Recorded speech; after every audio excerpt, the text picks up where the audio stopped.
To be called a mental patient in the early 1900s was to lose your identity, your rights, and your freedom. It wasn't just a diagnosis, it was a brand that could never be washed off. The world stopped seeing you as a person. You became a problem to be managed, hidden, or forgotten. The line between sanity and insanity was drawn by those in power, doctors, husbands, community leaders. A woman showing emotion could be labeled hysterical. A traumatized man, unfit for society. The label was a catch-all for anyone who didn't fit the mold. Once applied, it was nearly impossible to escape. Your protests were used as proof of your madness. Legally, you lost control over your money, your body, your future. You became a ward of the state, stripped of your rights. The process was swift, a signature, a committal form, and you were gone. No trial, no jury, just a locked door. The label was a key that locked you away, often for life. Behind that door was a world few outsiders could imagine. It was a sentence, not a diagnosis. Asylums promised refuge, but delivered isolation and control. Built on the outskirts, these institutions were designed to keep patients in and the world out. Gothic buildings, barred windows, and locked doors made them feel more like prisons than hospitals. Some asylums held thousands, entire towns of the forgotten. Individuality vanished. You became a number, a uniform, a bed in a crowded dormitory. Privacy was non-existent, and the constant noise was overwhelming. Patients were segregated by gender, diagnosis, and perceived curability. Family contact was rare, letters censored, visits brief and supervised. The isolation was crushing, breaking spirits as much as any illness. Asylums were meant to be permanent homes, not places of healing. The goal was containment, not cure. High walls kept patients in and hid the truth from the public. The asylum was a world apart, ruled by its own harsh logic. For many, it was the end of the road. The outside world forgot them. Inside, hope faded. The forgotten lived out their days in quiet desperation. Life inside was dictated by a relentless routine. Days began before dawn with bells and head counts. No privacy, no comfort, just efficiency for managing the masses. Breakfast was bland, served in noisy halls. Afterward, patients worked on farms and laundries, kitchens, unpaid labor that kept the asylum running. Refusing meant punishment, loss of privileges, solitary confinement, or restraints. Rules were absolute. Questioning them brought consequences. Speaking out, showing emotion, or disobeying led to harsh discipline. Leisure was rare, a brief walk in a fenced yard, a rare dance or film. Mostly there was boredom and monotony. Days blurred together, eroding any sense of self. The routine was a cage as real as the locked doors. It broke spirits, making patients passive and withdrawn. The system didn't heal, it controlled. The endless repetition was its own form of punishment.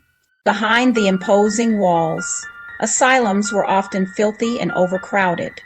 Wards built for 50 might hold 200. Beds crammed together, some patients sleeping on floors. Disease spread rapidly. Tuberculosis, dysentery, influenza. Toilets were few and broken. The stench was constant. Patients wore the same clothes for weeks. Hygiene was a luxury. Understaffed attendants, often untrained, couldn't provide basic care. Neglect was everywhere. Patients left in soiled clothing, unfed, ignored. Food was poor, leading to malnutrition. Medical care was minimal. Physical illnesses were dismissed as mental symptoms. Living in filth stripped away dignity and self-worth. The environment worsened mental health, creating new suffering. The asylum was not a place of healing, but of degradation. Hope died under layers of grime and indifference. The squalor was a symptom of a broken system. It was hidden from the world, but all too real for those inside. Treatments in the 1900s were often brutal experiments. Hydrotherapy meant hours in ice-cold sheets or scalding baths. Meant to calm, but often terrifying. Electroconvulsive therapy, or ECT, delivered powerful shocks without anesthesia, causing violent seizures and memory loss. It was seen as a miracle cure, but left many traumatized. The most infamous was the lobotomy, severing brain connections with an ice pick through the eye socket. Quick, crude, and devastating, it left patients passive and childlike. These treatments weren't about healing, they were about control. The goal was to make patients manageable, not well. Many left the asylum worse than when they entered. The promise of a cure was often a cover for cruelty. The cost was the destruction of personality and hope. The scars, physical and mental, lasted a lifetime. The search for a cure became a source of new suffering. The treatment was often worse than the illness. Many entered asylums not for illness, but for being inconvenient or different. Women were especially vulnerable. Independence or strong emotion could mean a diagnosis of hysteria. Husbands and fathers used as asylums to control women. Even reading novels or seeking education could be grounds for committal.